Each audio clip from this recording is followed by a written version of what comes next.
Hi, I'm Brie.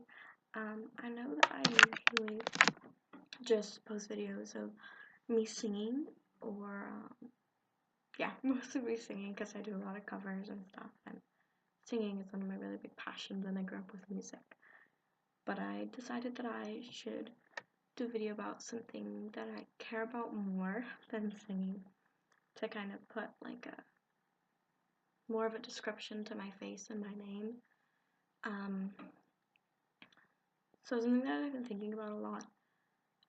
I just got back from a really awesome retreat at a Buddhist temple, and a lot of us shared really personal stories while we were there, just because meditating so much and being so alone with your own thoughts makes you think a lot about the struggles that you've gone through and who you are as a person. And so I think at the end of the week, being at the temple with my class, that was something that a lot of us were really comfortable with, was sharing our stories with each other, and a lot of us did. And it made me think about, for the past, like, yesterday I got back, and so I've been thinking a lot yesterday and today about how as a society we tell people not to talk about that kind of stuff, and it breaks my heart. And even when I was younger, like at the beginning of my high school career, my freshman and my sophomore year, I really struggled with depression and just feeling like shit and not having a good time, and just feeling like I was alone and not having anyone to talk to about it.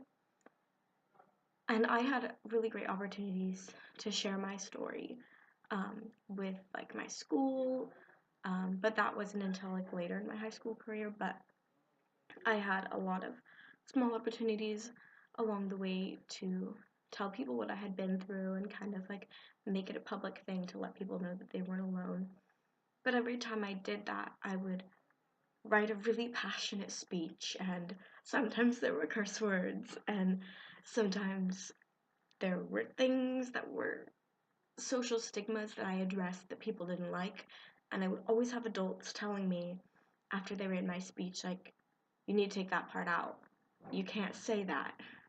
You need to leave the part about you overcoming your depression, but you need to take out the part about how many kids die each year from killing themselves. And so it became this fake thing that wasn't even me anymore. I didn't ever want it to be about just my story. I wanted it to be like people seeing that I got through it and they can too. But it ended up like idolizing me, and like it ended up making it seem like I had done something so great, when really that's something that a lot of people can do and a lot of people have the ability to do. And it's just like I would write things about how society is the problem, and we teach our children that if they're feeling sad, they need to go to a counselor and they need to get on medication, and there's something wrong with them. Instead of just letting them talk to us, why can't you just talk to your kid about that thing? Why is that so uncomfortable to you? And we do all these things, and we just make teenagers and we make youth feel like they don't have anyone, and they need to seek professional help if they feel sad, period. And so then you have this issue where kids are going to counselors. Kids who don't need to go to counselors are going to counselors because their parents don't know how to deal with that. And there are definitely a lot of times, like, don't get me wrong, I'm not putting down prescription medication or psychiatry or anything like that. Like, that's a really great thing, and a lot of people do need that. But there are a lot of people who don't, and there are a lot of people who get convinced that they need those things because everyone else has them, and because that's just what is socially acceptable. Like, if you're depressed, oh, you just take some Prozac or something to make you not depressed anymore. And that doesn't always work. I had been on a couple different medications and they didn't work for me. And I know a lot of people who have been on and off multiple medications and it doesn't end up working, and you have to find a way to make it work for you without relying on anything.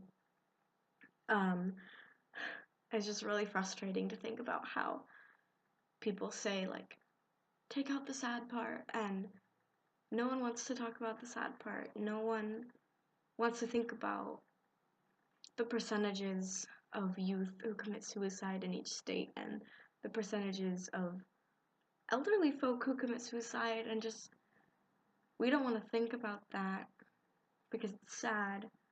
But if we don't think about it, we're never going to be able to do anything to change it. I mean, you learn that in like Alcohol Anonymous. The first step is realizing that there's a problem. And if we're a bunch of babies about it and we can't even realize that there's a problem, then it's never going to get better. Thanks. Sorry.